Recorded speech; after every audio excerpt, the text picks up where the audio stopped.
Hello everyone, my name is John Locke and I'd like to welcome you to The Winning Trade. But first, the required disclaimer material. Please be aware that this presentation is given for educational purposes only. We're not broker-dealers or financial advisors, and we're not making any specific trade recommendations. Also, please be aware that the risk in trading options is substantial, and please make sure you are aware of all your risks prior to placing any trades. Also note that in this presentation, we are using hypothetical computer-simulated trades and or results. They're believed to be as accurately represented as possible, but keep in mind that live results can vary from simulated results for many, many different reasons. If this is your first experience with us, my name is John Locke, and I'm a trading performance, wealth, and success coach with Locke in Your Success LLC, where myself and my team of mentors are here to help you win in the markets and in life as well. And today, I'm here to take you into the realm of high probability options trading. Now, high probability or options trading, or income trading as it's also known as, is where we utilize option strategies to make money from the passage of time rather than depending on price movement alone. Now, what this means is that we can often make money whether the market goes up, down, or sideways.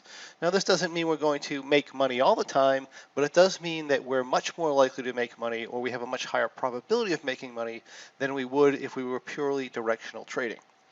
So the income strategy that I would like to discuss with you today is called the V32. Now the V32 is a shorter term market neutral broken wing butterfly strategy that we trade on the Russell 2000. It's actually a bit bullish bias. However, it is going to maximize this performance in upward trending marketplaces. Now the V32, if you were to trade it at its minimum size, requires a minimum capital of $3,500. The example size that we're going to deal with today is what we call a 10 lot, so it's 10 times our minimum size, and that is going to be a planned capital of $35,000. The profit target on this strategy is none. We actually don't have a profit target. Generally, if we have a winning trade, we expect to win somewhere around 10% or so. Sometimes we can make 20%, 30% on this strategy, so it does have the potential to have some very high returns.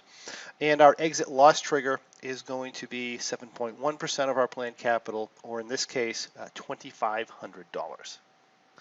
So this is what the V32 looks like on entry.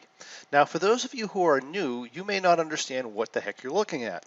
This is an analytical software called OptionNet Explorer.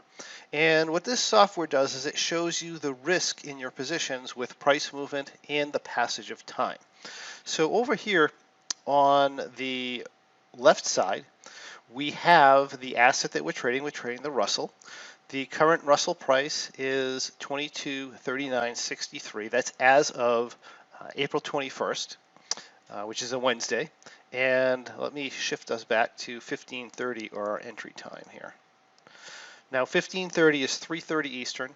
On these strategies, what I do, by the way, is we enter these what we call non-subjectively. So we're not looking at pricing, we're not looking at news, we're not chasing and figuring out what implied volatility is doing.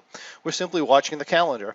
And when our asset is 30 days to expiration, or our option cycle is 30 days to expiration, we are going to start the trade. Now, all the demonstrations we do are in the monthlies, but you can do these in the weeklies just as easily. It doesn't really matter.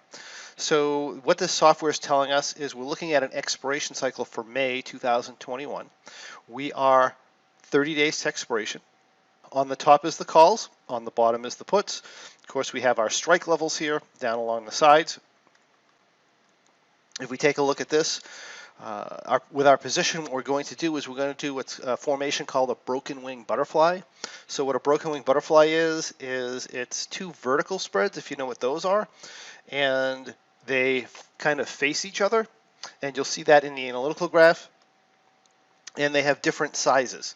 So here we have short strikes, or we're selling our 2220s.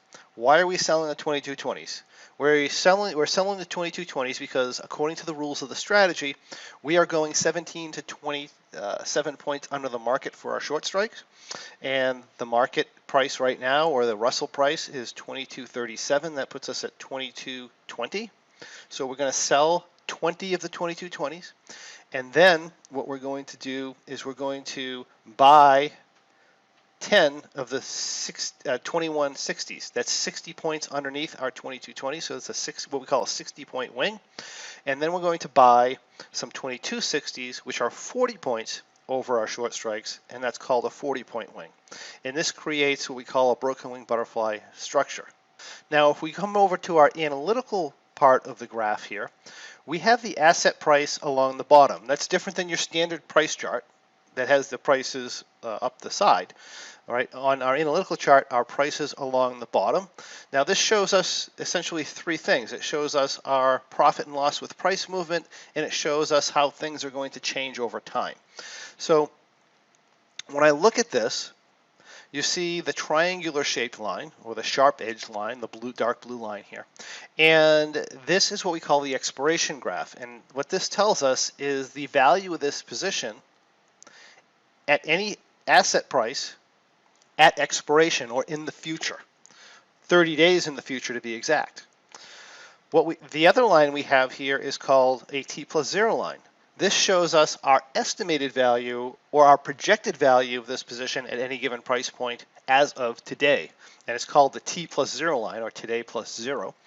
And you can see right here there's also a red dot, which is the current asset price and my current profit and loss.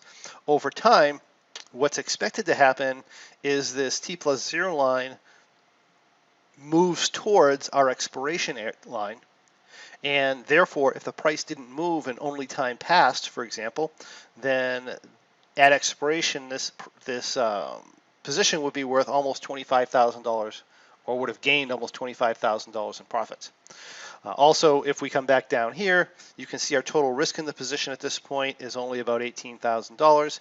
And if the asset price were to come down here and stay here until expiration and we did nothing, then we would lose, what, about $17,000 or so. The trick is we're not going to do nothing. We're going to do some adjustments. So this is our initial position when we enter. We're currently at what we call a delta of positive 28.31. This delta number represents our price movement risk in our position. So what it means if you're a positive 28.31 is if the asset price moves up $1, so from 23.3751 to 23.3851, then it's estimated or projected that this position will gain $28.31. We also have a number called theta that we pay attention to, and theta is our estimated gain or loss in our position over time.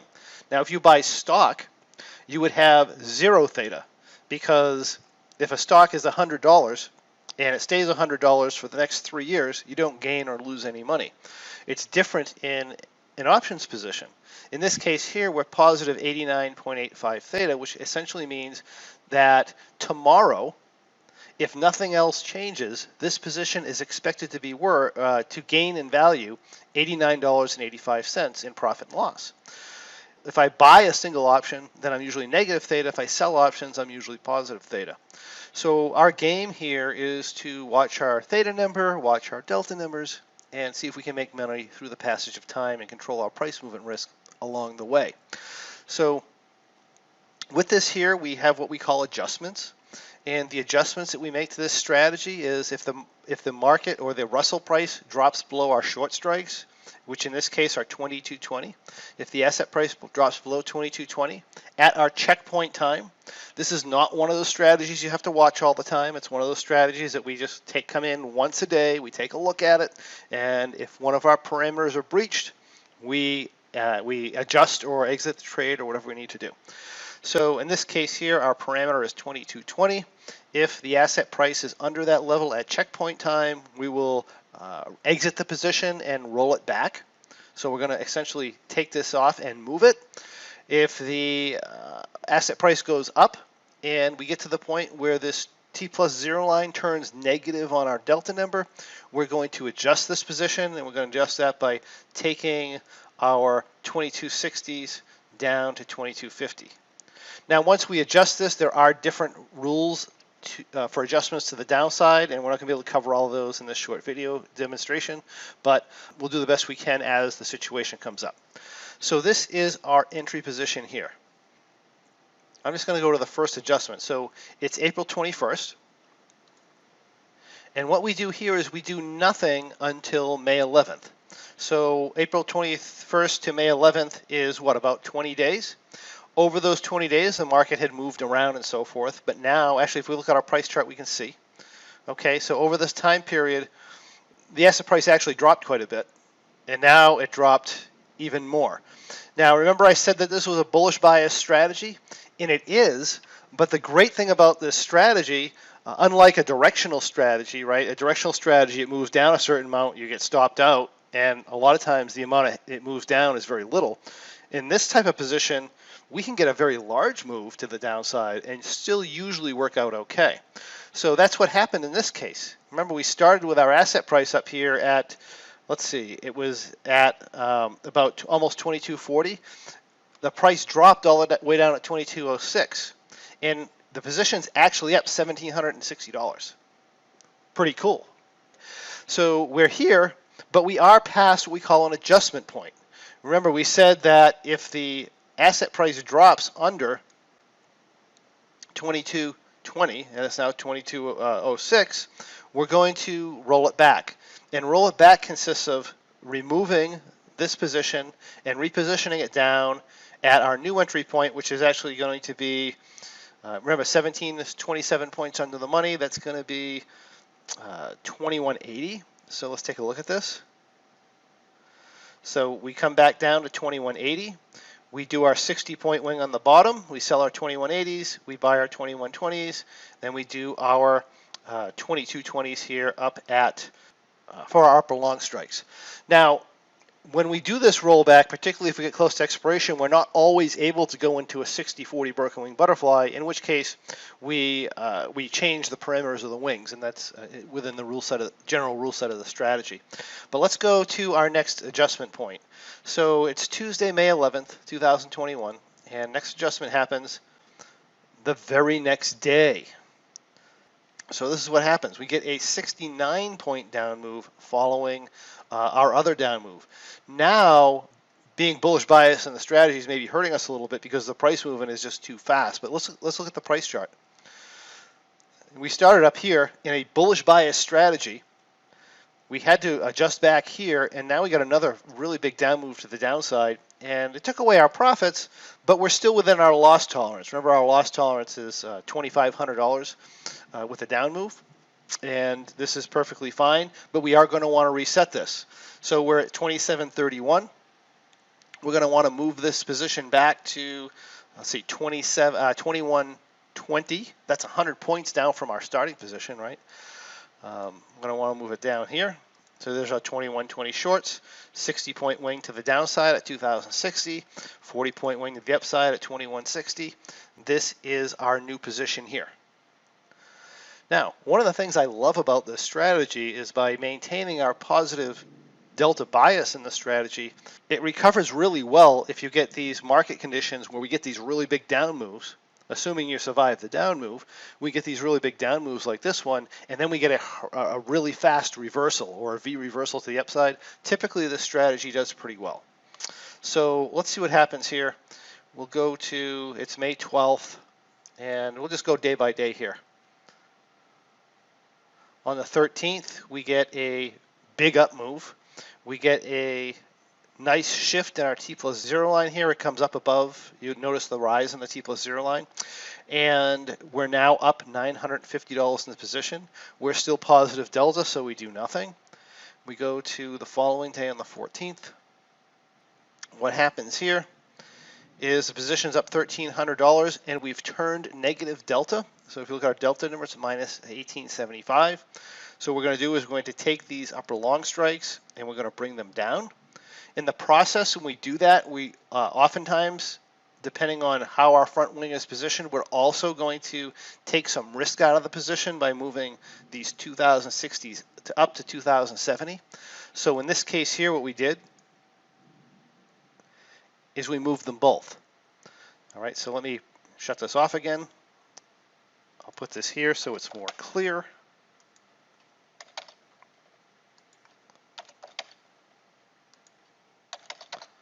And this is our position change and our up adjustment. So it doesn't affect our total downside risk, really. And now we're, once again, positive on the delta. We're going from minus 1875 in this case to positive 1. And this is our new position here. And we're now 7 days to expiration, by the way. So let's move to Monday. Notice that from Friday to Monday that we are now minus 10 delta. So we're going to make an adjustment and we're going to do the same process. You can see we took the 2150s and they're now 2140. We have the 2170s that are now 2180. This is our new position. We're now positive 8 delta in this case. And let's move on. We're 4 days to expiration. Let's go into Tuesday. If we do that, we trigger our negative delta trigger once again, and we make another adjustment. This time it's not going to be quite as severe, I don't think. Right, so we're still moving the 2080s to 2090, and we're going to take 5 2140s to 2130, so it's a little bit less of an adjustment. Brings us positive delta to positive 1.95, and this is our new position here. Then we get a substantial down move. Okay, we're 22 points down. Nothing changes though. There's no downside adjustments triggered. Everything looks good. We're up $1,852. And then this Thursday here happens to be our last trading day on the asset. So we had a 16-point up move. This is a bad number, by the way. You can see from the scatter plot chart, but it doesn't really matter. This is the last trading day of the position. I can either choose to exit the position, and if I exited it, it would be at a profit of about, let's see if we can get a good number here. We would exit it here at about $2,000 profit. But what we're actually going to do with this position is we're just going to let it expire. And if we let it expire, it's going to expire right here at just under $2,000. And then, of course, when we're out of this trade, it's time to enter our next trade, and we go into the V32 for the following month, or in this case, the month of June. And that is how the V32 strategy works. I love the V32 strategy. It's what we call a stage 3 strategy within our Trader Success Blueprint. It's meant for intermediate market neutral income traders, and it's a fantastic learning tool and a fantastic strategy to learn for yourself and apply to the marketplace. And while I have your attention, I'd love to tell you about an opportunity that's coming up on June 30th. That's Wednesday, June 30th. For those traders who would love to make a business or a full-time career out of trading, or those who would like to supplement their retirement income through trading. And that webinar is called The 3 Essentials to Creating a Successful Trading Business. It's going to be a fantastic free presentation for the public. And if you ever considered going out full-time trading, or like I said, retiring from your job, and you want some supplemental income through retirement, through trading, then this is a fantastic opportunity to see what that's all about. In the meantime, I invite you to visit lockinyoursuccess.com. That's LOCKE in yoursuccess.com. And discover how you too can follow along with the V32 and many other great trading strategies as they unfold during our weekly Options Trading for Income webinars. Also, you can visit thewinningtrade.com, that's thewinningtrade.com, where you can learn about upcoming winning trade presentations, explore past winning trade presentations, and receive access to free bonus material, as well as our free Trading Success Blueprint. And perhaps best of all, you can come over and check out our free Trading Performance podcast, where you can learn to skyrocket your trading results regardless of the type of trading you do. If you have any questions, comments, or anything else you'd like to see in the next winning trade, please post that in the comments below, and I'll answer your questions and comments for you personally. Thank you for joining me, and I look forward to seeing you on the next winning trade.